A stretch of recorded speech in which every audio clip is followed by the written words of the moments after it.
अभिमन्यु का वध। चक्रव्यूह की रचना करके द्रोणाचार्य ने युधिष्ठिर पर धावा बोल दिया। सुभद्रा का पुत्र अभिमन्यु अभी किशोर वय का वीर लड़का था। अपनी वीरता और रणकौशल में वह प्रसिद्ध हो चुका था। युधिष्ठिर ने अभिमन्यु को बुलाकर कहा, पुत्र, द्रोणाचार्य के रचे चक्रव्यूह को तोड़ना केवल अर्जुन जानता है, परंतु इस समय वह संशप्तकों के साथ युद्ध में उलझा हुआ है। उसने एक दिन बताया था कि तुम भी इस चक्रव्यूह को तोड़ सकते हो।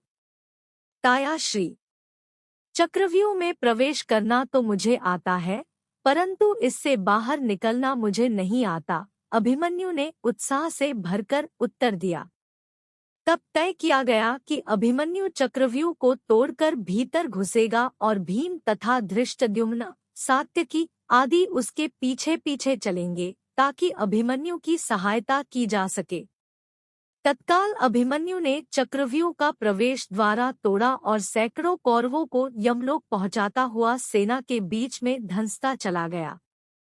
द्रोणाचार्य के देखते देखते उनका बनाया चक्रव्यूह टूट गया। कौरव वीर एक एक करके अभिमन्यु का सामना करने आते रहे और मरते रहे। अभिमन्यु द्वारा किए गए सर्वनाश को देखकर दुर्योधन क्रोधित हो उठा। उसने धर्म के सारे नियमों को ताक पर रख दिया। तब द्रोण, कर्ण, दुःशासन, अश्वत्थामा, शकुनी, कृपाचार्य और दुर्योधन आदि 7 महारथियों ने अकेले अभिमन्यु को चक्रव्यूह में घेर लिया और उस अकेले पर 7 ने भयानक आक्रमण कर दिया।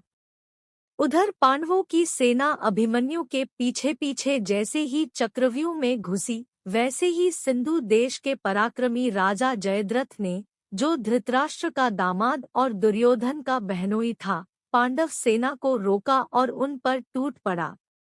व्यूह के द्वार पर युधिष्ठिर, भीमसेन और जयद्रथ के बीच घमासान युद्ध छिड़ गया। जयद्रथ ने उन्हें आगे बढ़ने नहीं दिया। चक्रव्यूह के भीतर घिरे अभिमन्यु की सहायता के लिए वे नहीं पहुंच सके, परंतु अभिमन्यु ने अकेले ही 7 महारथियों के छक्के छुड़ा दिए। अभिमन्यु की बाण वर्षा से व्याकुल होकर सभी योद्धा पीछे हटने लगे। तभी दुर्योधन के पुत्र लक्ष्मण ने अभिमन्यु पर भीषण प्रहार किया। अभिमन्यु ने भाले के वार से लक्ष्मण को मार डाला। लक्ष्मण के मरते ही कौरव सेना में हाहाकार मच गया। दुर्योधन चिल्लाया, इस पापी अभिमन्यु का इसी क्षण वध करो। एकाएक सभी महारथी उस पर एक साथ टूट पड़े। अभिमन्यु रथविहीन हो गया तो वह रथ का पहिया उठाकर उन पर झपटा। तभी दुःशासन के पुत्र ने उसके सिर पर गदा से प्रहार किया। गदा का प्रहार पड़ते ही अभिमन्यु के प्राण पखेरु उड़ गए। यह दृश्य देखकर धृतराष्ट्र का पुत्र युयुत्सु क्रोधित होकर चिल्लाया, धिक्कार है तुम्हें। तुम सबने मिलकर एक बालक की हत्या की है और ऊपर से हंस रहे हो। यह जघन्य पाप है। युयुत्सु धर्म प्रिय था। उसने अपने हथियार फेंक दिए और वहां से चला गया। अभिमन्यु की मौत से पांडव शिविर में मातम छा गया। युधिष्ठिर विलाप करने लगे कि अब वे अर्जुन से क्या कहेंगे। सभी उन्हें सांत्वना दे रहे थे। उधर संशप्तकों, त्रिगर्तों का संहार करके अर्जुन और श्री कृष्ण मार्ग में लौट रहे थे तो अपशकुन होने लगे। अर्जुन चिंतित हो उठे। श्री कृष्ण ने अर्जुन को सांत्वना दी। रात होने पर दोनों शिविर में पहुंचे तो उन्हें अभिमन्यु की मृत्यु का समाचार मिला।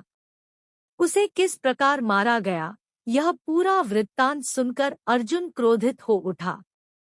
बोला, जिस जयद्रथ के कारण मेरे प्रिय पुत्र की मृत्यु हुई है, उस जयद्रथ को मैं कल सूर्यास्त से पहले मार डालूंगा। यह मेरी प्रतिज्ञा है। अगर मैं उसे सूर्यास्त से पहले न मार सका तो अग्नि पर बैठकर आत्मदाह करूंगा। श्री कृष्ण ने अर्जुन को सांत्वना देते हुए कहा, धनंजय, क्षत्रियों को इस तरह विलाप करना शोभा नहीं देता। हम हथियारों के बल पर जीते हैं और हथियारों के बल पर ही मृत्यु को प्राप्त होते हैं। वीर और निडर शूरों की अचानक मृत्यु ही स्वाभाविक मृत्यु है। अभिमन्यु को आज जो वीरोचित मृत्यु का वरदान मिला है, उसके लिए तो क्षत्रियों की माताएं अपने पुत्रों को जन्म देती है। आता शोक दूर करो और अपने आप को संभालो। श्री कृष्ण की बातें सुनकर अर्जुन शांत हुए। उसके उपरांत सभी आगे के युद्ध की योजना बनाने लगे। यह योजना धृतराष्ट्र के पुत्रों के सर्वनाश की थी। कहानी अच्छा लगा तो लाइक शेयर सब्सक्राइब जरूर कर देना।